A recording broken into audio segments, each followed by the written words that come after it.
We would like to apologize to our customers who have been inconvenienced by the strike that was inevitable. Two, it is true that we've had serious consultations from yesterday, and today we have just had a breakthrough, not because we are satisfied, but we want to give negotiations a chance. So we are waiting for negotiations at the high level, but we would like to let the customers and those who we work with understand that if this is not taken serious, within the 7 days that we have given, the strike will be back. Thank you very much.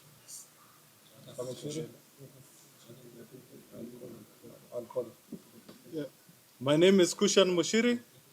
I'm the CEO, Federation of Public Transport Sector, FPTS, and the National Chairman for the Association of Matatu Transport Owners, AMTO.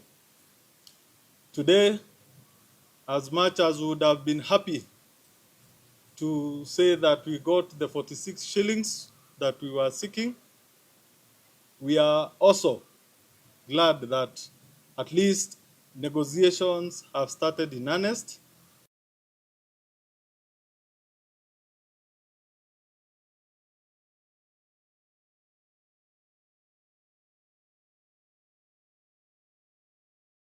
Well noted by government.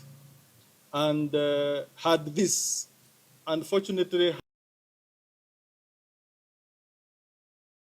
so on behalf of the Federation of Public Transport Sector and Association of Matatu Transport Owners, mine is to urge all our membership, our drivers, our conductors, to resume operations effective immediately so that we can be able to assist our Kenyans continue with their normal running of their normal activities.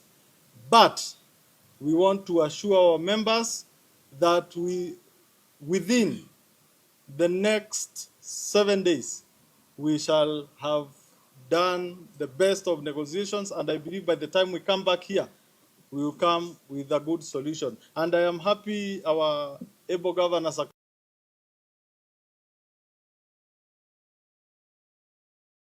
take us seriously. So asante sana, Mungu awabariki. Good afternoon, everybody. My name is Albert Karagacha. I'm the president of Matatu Owners Association. We want to urge our members, wherever they are, to go back to work. We've come up with something whereby next week, I think there'll be something coming up. So we urge them to go back to work. And we want to thank the government.